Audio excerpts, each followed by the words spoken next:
Among the agencies impacted by the administration's planned cuts to the federal workforce, the National Park Service, which operates many of our parks, seashores, historic sites, battlefields.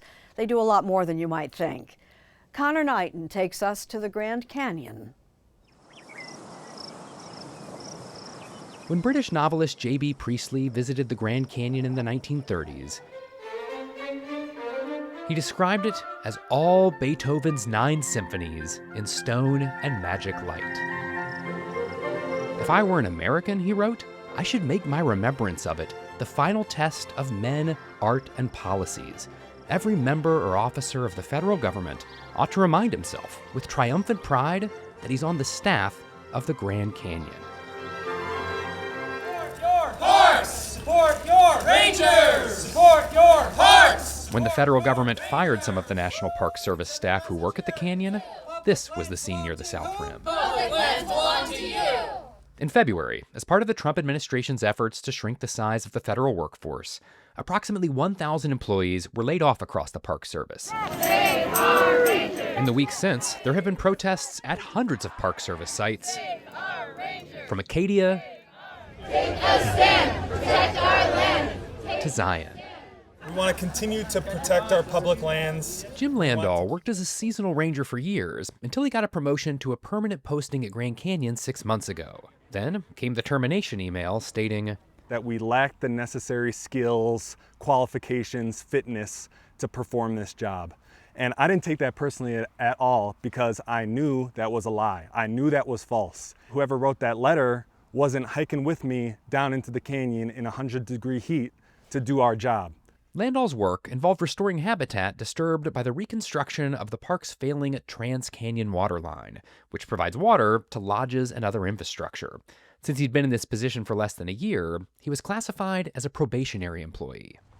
I spent pretty much every dime to move here. Archaeologist Leah Gallo had only been working on the project for 2 weeks when she was let go.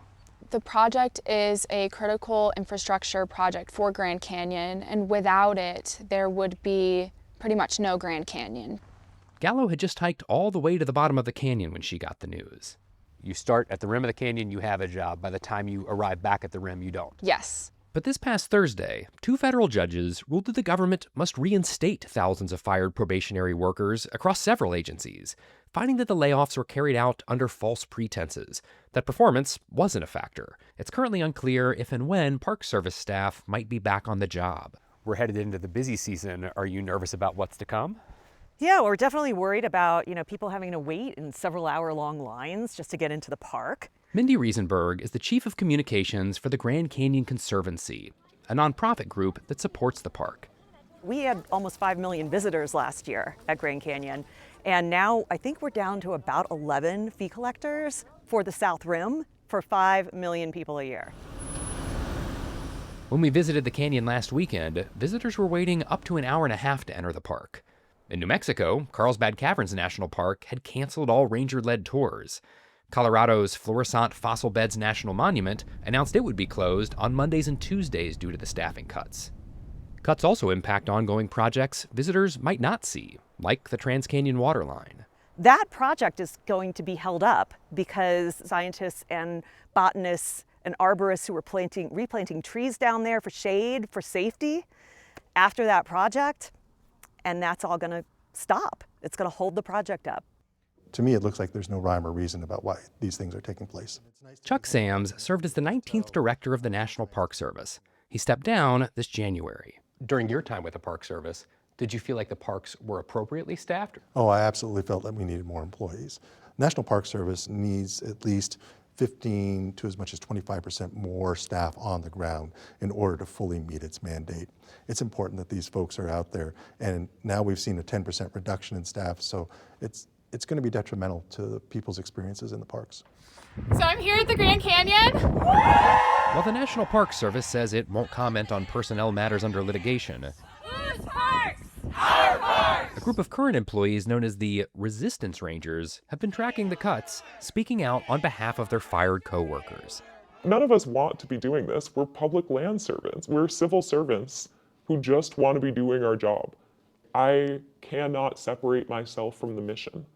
I am doing this for the love of public lands.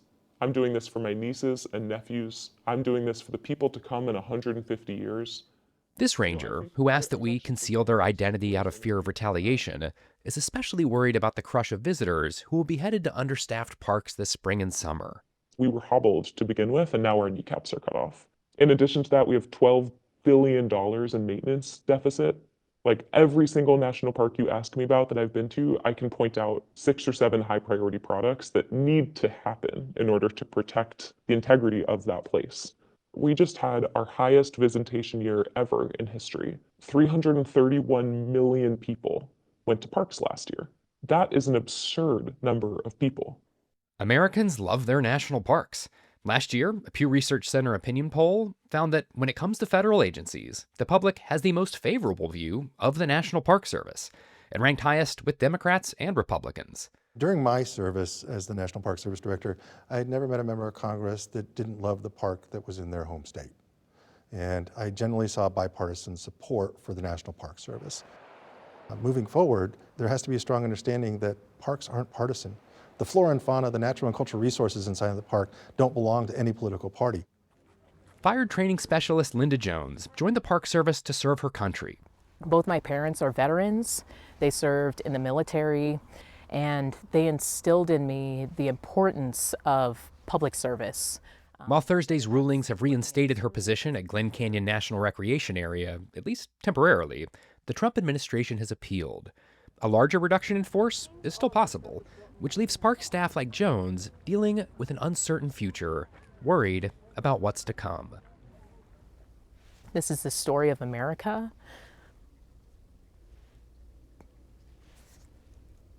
The story of the people who live here, and it doesn't matter your background or where you're from. These places belong to all of us, and they really are America's best idea.